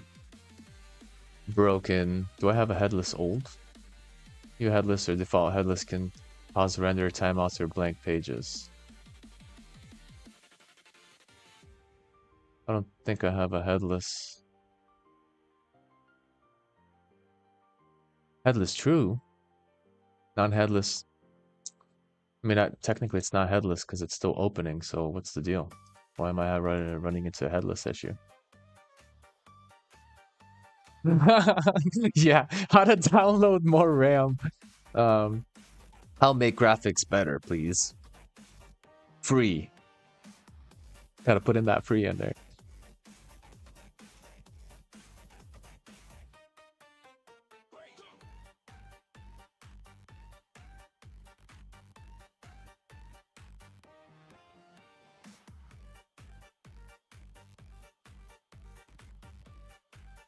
So it is loading how it's supposed to.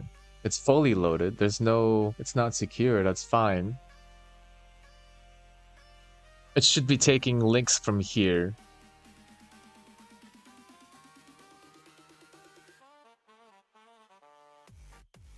Delegate first. Create a TensorFlow Lite model, run agent model, Ollama line 555. Maybe it's passing it over and something happened in the passover? No. Okay, no, that's just a start run. Search internet query. So some sort of CSS selector. Wait until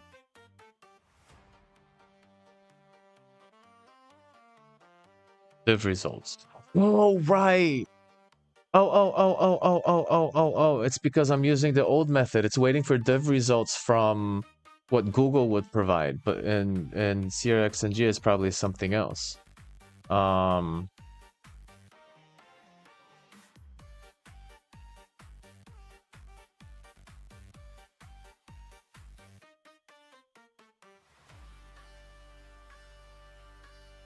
gonna test this.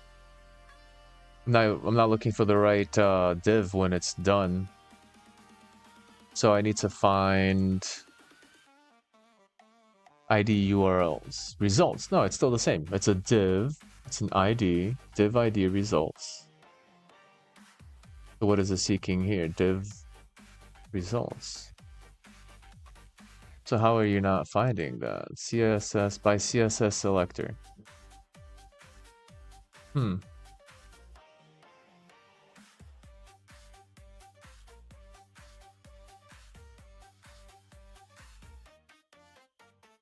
Hmm.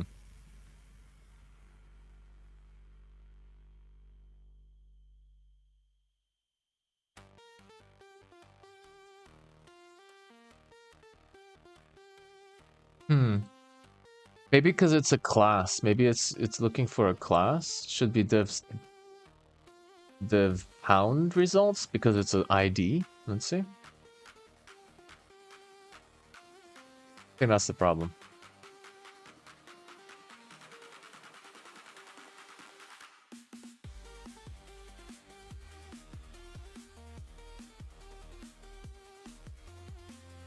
Okay.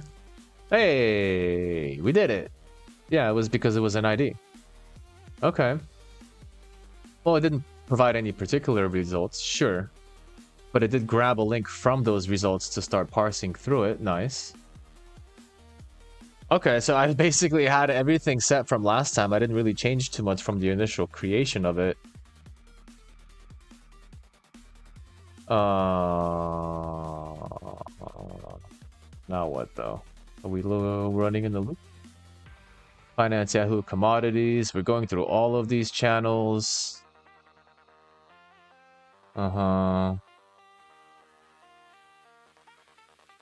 Interesting. But it should have found the number by now. My worry is that it's not picking up the number. Oh, wait, hold on. No current data available. Okay, so something's happening. Because I bet you if I search in this history, silver... No. These are the queries. In fact, let me just copy this whole thing we just did here. Probably not all the way up here, but yeah, whatever. Oh yeah, oh yeah, of course I have to, because it actually leaves off to the side. So I'm going to create... new. Well, I want a new file, but whatever. So let's see. SLV is one case to look for. No SLV. $sign.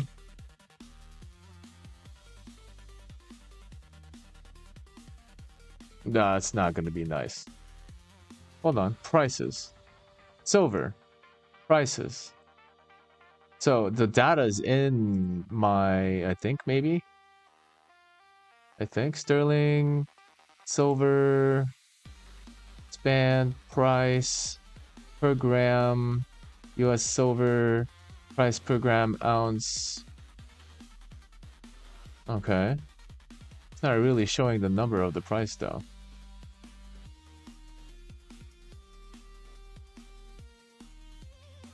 Rates in the United States. This might be a case for like it's searching through SearXNG and just picking up. No, wait. Where is this from? Yeah, I think it's a reference from the SearXNG price. So interesting. Well, yeah, because look at that. This dot here is one of those abbreviations you do on a search. They don't show the whole article. You have to click on it. So this seems to be a search. So what if I just do sterling? Am I doing it wrong?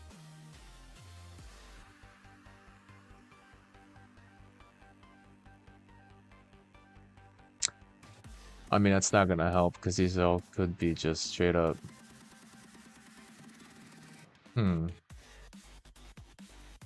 I think I saved this output somewhere. Hold on. I think for debugging, I save tests. No. Pages? Fetch? No, it's not big enough. This one? Is this my last one? No, this is just a page. Weird. What's up with that dashing? I swear I do save this somewhere. Files? Fetch log. No, that's just the save that I had. Alright, hold on. Back to my search here. So, I know I put content somewhere. Input, put, right. I need to find right. Yeah, file.write. Files, web search, HTML, save copy data, beautiful soup. So after that initial results that pop up, I should be saving it for reference and file and pages that I already went there. Search, and it does come up with a bunch of these dashes. I don't know why these dashes are here. That didn't pop up. Like that's supposed to be form, but it's not form, it's -orm. So there is a search, I can tell that's search XNG being processed.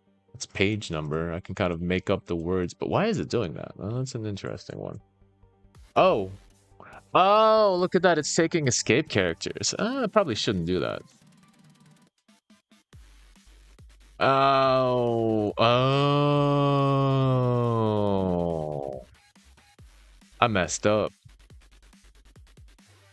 I think I'm adding extra characters to the list that makes things worse. So because the issue was not... escape characters can get in the way. I'm starting to notice that it's not the issue with the escape characters. I'm replacing them myself. I'm actually doing the writing replacement. I'm replacing all the escape character values that I have up in that previous because I thought those were characters that are kind of breaking my search. But I'm replacing them with a dash to kind of get rid of them. But I'm obviously not actually doing well. I'm actually replacing letters and numbers that are important for the whole thing. All right, so let me try that again.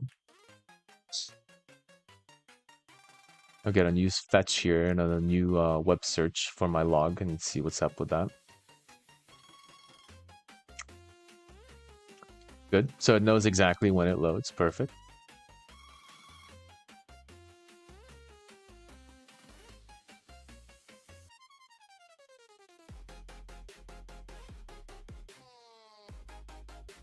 Did it find it?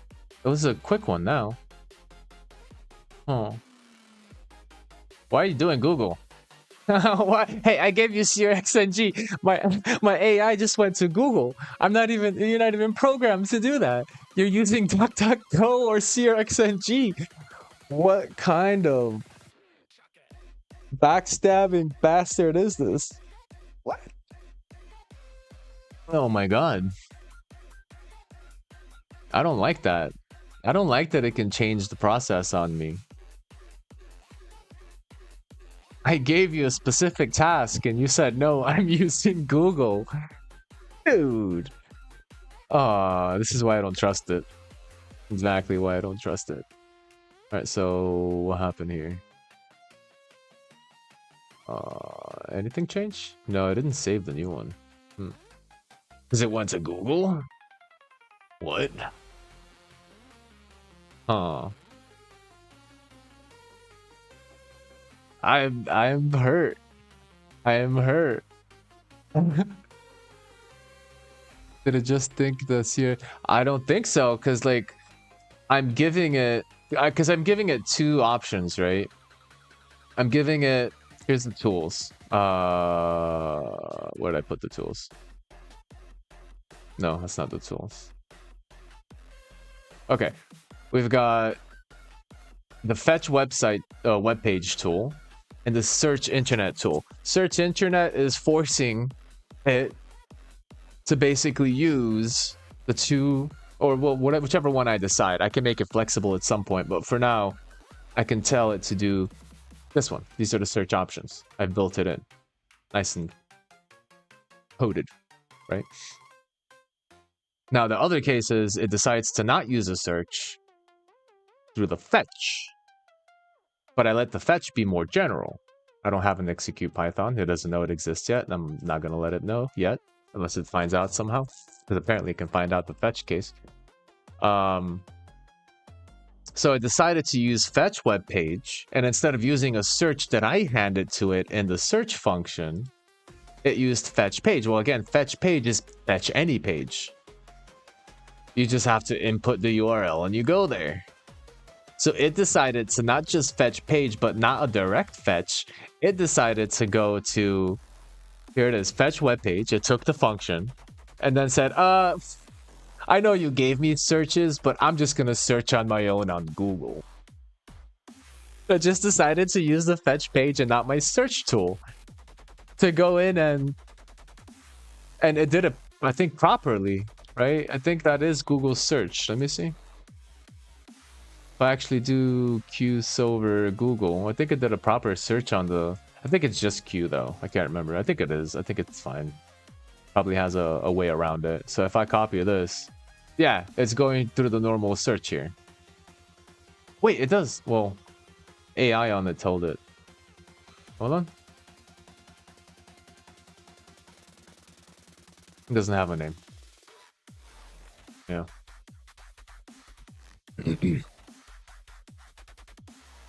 Ah, interesting. It decided to use the fetch page and do its own search instead of using the searches I gave it.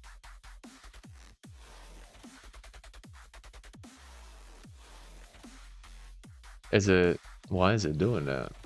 Why you do that, sir? Wait, when was this saved?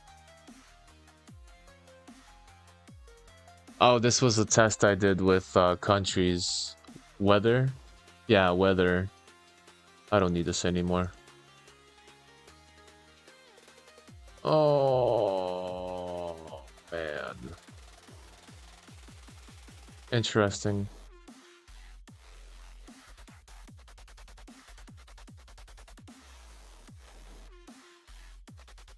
This tokenless behavior. It's absolutely improper.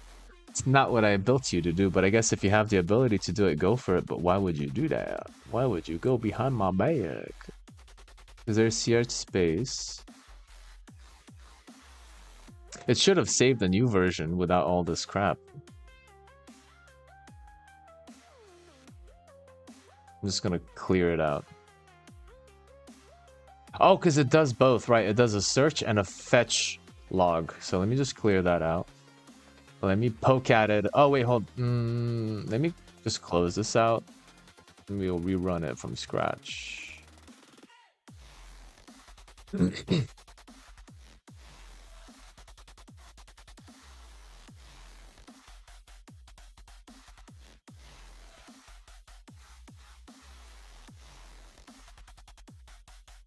Action search. Okay. Starting with the search. Opening up our... It didn't open up, did it? I thought I saw something blink. Okay, there it is. Wait a minute. Okay, now it's... Okay, fine. Iteration 2.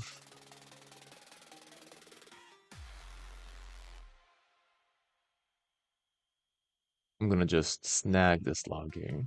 I should probably output... Oh, no.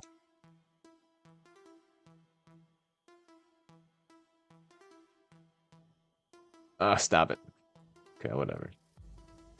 I'll just do the last thing it did.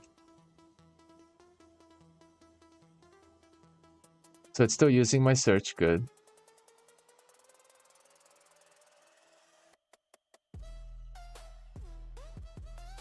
Still no current data. Okay, now it populated without all of the replacements that I had last time. So this is the last thing it searched. And this is the last page it fetched. So now if I have an actual price in here and it's not catching it, price chart. Problem is a lot of them are going to be charts, and I don't think it's not going to read a chart very well.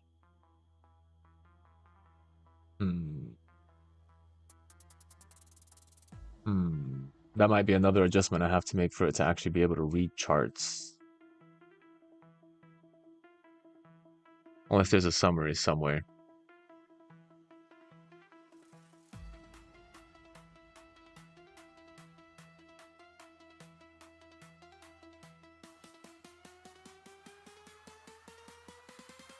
It's like all of these silver keywords, but where's the actual numbers?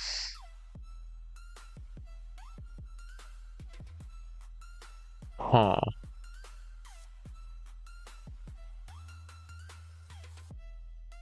Interesting.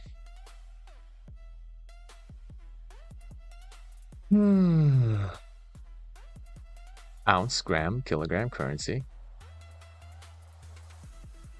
Unless the actual values are actually like these functions that it can't see because they have to be activated, but they should be activated in the browser and replaced accordingly with text.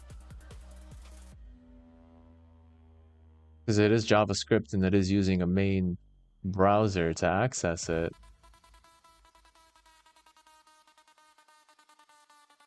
But also, I did change a head listing, didn't I? Headless false. This is for search. Okay, where's the other headless?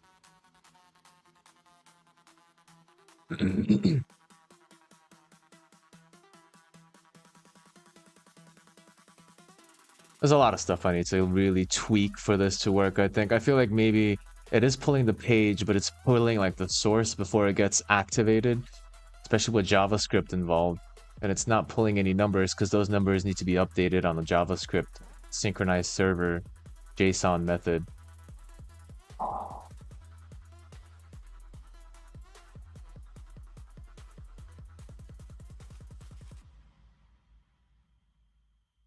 So potentially, maybe if I do a false on headless, I'll be able not only to see... Is there anything else headless related here? No, no, no. I will just take this out.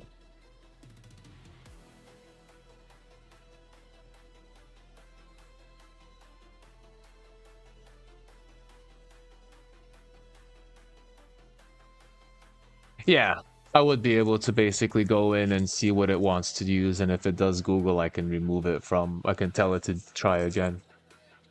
Or I can probably do it in the actual like prompt and tell it, do not use Google this and this, you know. It's not an issue, per se.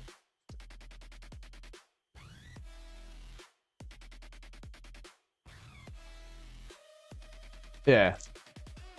I mean, that's another case, right? I mean, not only is it proficient to quote-unquote hide the data behind MySQL servers and functions, but it's in the end much more organized and you can live feed everything on a regular basis. So it's not an issue of like obfuscating data from bots. That's not the main service, but it is by default how a headless system would work. Meaning that you're not actually loading the page as necessary with JavaScript enabled. Rather, you're just loading the source code without actually running any of the information. Let me try again. Now with the fetch having a false headless. So we should do a first search. Good. It's gonna get an idea of where to start, what to search. Next is again, I guess, another search. Normally after the first search, it should go to fetch. No results found. Okay, it's not reading something correctly. Because obviously we saw the search results are happening. These are the search results being updated. But it's saying no results link snippet. So, okay, now it's using fetch. Silverprice.org. That one's actually loading quickly. And that one wasn't headless. That actually loaded the page, maybe. Let me see if I have any functions in here. Yeah, I still have the functions. Without, yep, see, there's a $sign, then the placeholder for the function that should change based on whatever this works. Okay, so there's some sort of wait until it loads stuff method I have to approach before it actually is able to read the information. But also it seems like it's not really parsing the search correctly, because it is returning search, but it keeps saying before that... oh wait, huh? Well, there's percentages. I see percentages over here. Yeah, there's... what's this? This is gold. I think? No. There's the prices. Wait a minute. Created with high charts. I think I need to optimize the way it's searching. Or it's not receiving the code for some reason. Maybe it's not parsing it. I am saving to write, but after the write... after the write... I'm supposed to be taking that page source, which is the soup HTML parser, find all text true, and then print the text element. That potentially is where I return the text and element. Oh yeah, I am also... okay. Oh yeah, so it's taking the text So I'm not giving it the whole page, I'm extracting the text, and I'm pretty sure this is that text I'm extracting being separated by commas. I forget how I structured this exactly. And then the text element is formatted before returned, status, success, results.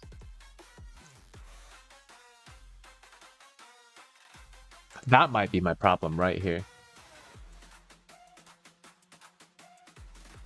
That might be my actual problem here.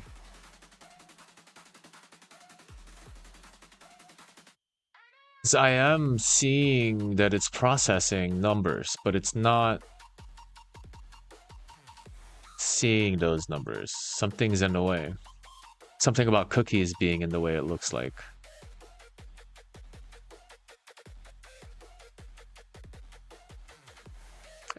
Huh. I have to really play with this function a little bit.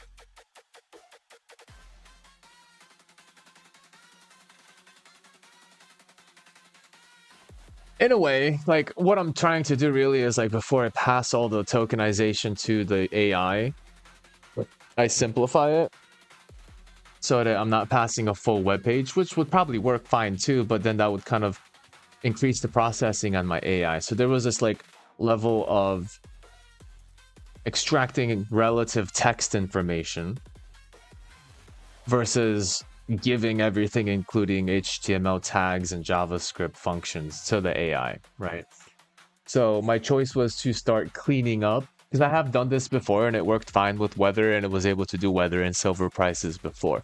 But my expansion was to take a whole page and condense it to the visible text that a human would see, basically, as you mentioned, and then organize it into a sort of like array of things that it can look for and parse through. But I think I'm not doing a very good job organizing that array. So I might have to be really focusing on this main content space, because the truncated comes back to the AI. The return from this goes back to the AI, but I'm not doing a good job organizing. Maybe if I return main content instead of trying to truncate it, I'm not sure. Those are things I gotta play with. Maybe I could try. Let me see.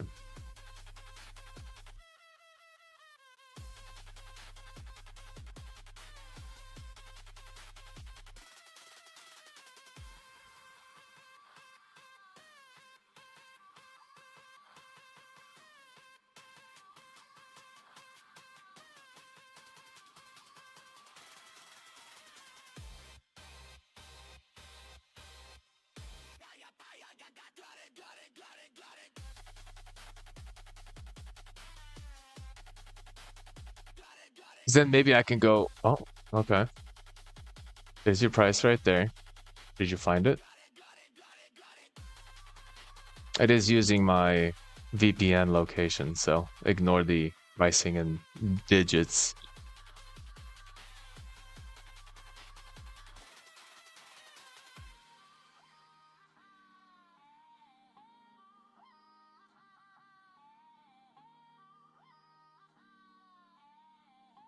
I can't tell if it's working or if it's...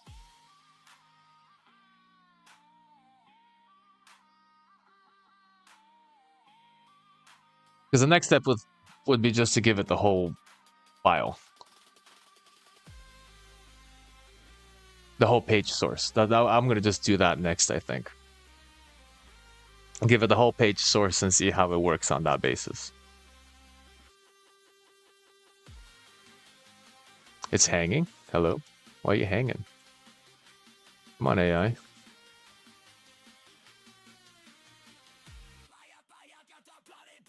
You thinking hard or hardly thinking? Okay, look at that. It's found like Meta Platform, Netflix, all these other parsings here.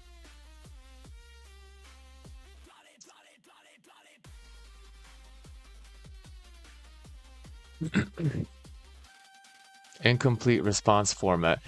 Okay, so then there's the issue. Maybe that was a... consideration. So let's do soup. Maybe soup. Why am I? What is soup? I'm just gonna do page source. I'm gonna do piece by piece. Let's return page source.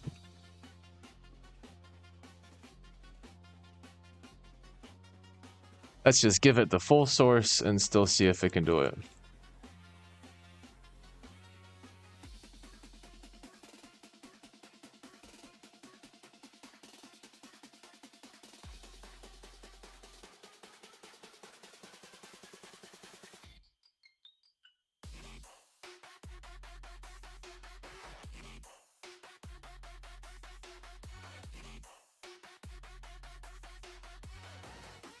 I'm not a robot. Oh no. I'm timed. Okay. Just kidding. Forget it. What? Lol.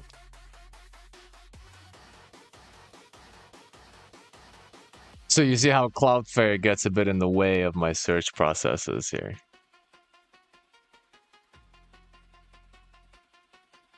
But so far, SearXNG is doing great. No issues with it.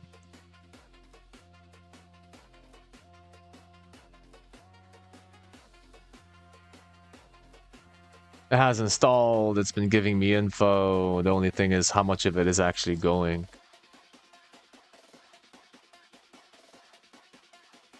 And it's hanging again, so there's a problem.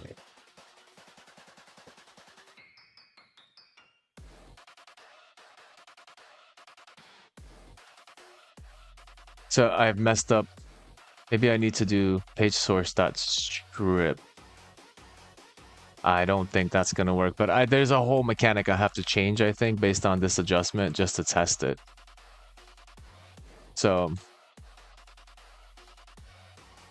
one more try, and I think I'm gonna call it here for today, at least for now. I might get back on later. Just gonna take a moment breather, watch some news, and see what's going on.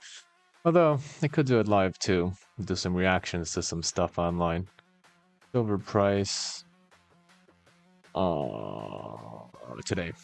It's blanked out.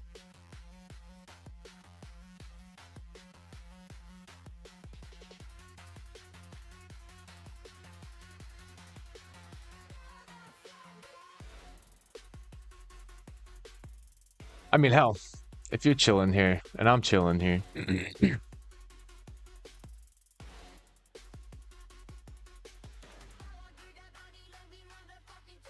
That's the assuming that we access the actual direct. See, because like there's always that Cloudflare in the way. Those are almost impenetrable. Almost. There's some cases I've been able to go around it, but most of the time that's going to be the hanging spot. And I don't think the strip did anything here. I have to truncate it and do something outside of that. But hey, at least SearXNG works. That was kind of my goal. The Cloudflare is getting in the way again. This is probably why they, at some point, it just kind of keeps on throwing in more and more. Oh, are you a bot? Because we've been detecting some interesting stuff from you, sir. And it's like, oh yeah, I'm just playing around, guys. Relax. I'm not a bot. I'm a human. Look. That's probably why like my IP address is probably like boggled down with like, might be bot. Must give Cloudflare. Anyway. Let's see.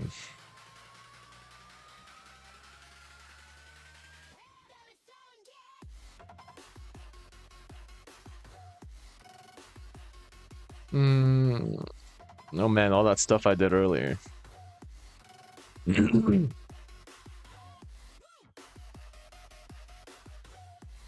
Let's see some YouTube. What's going on YouTube?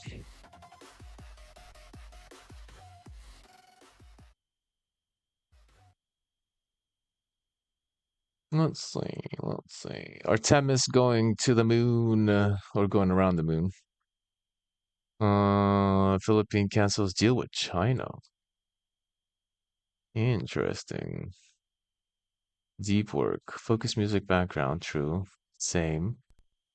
Artemis. 50 streamers fight. Oh god, Mr. Beast. Mr. Beast is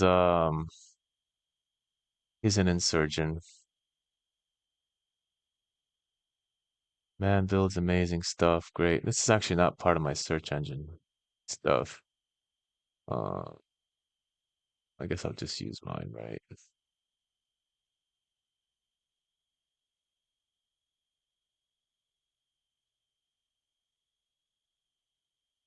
Yeah, it's been going crazy. Iranian help rescued second US pilot. That's the word.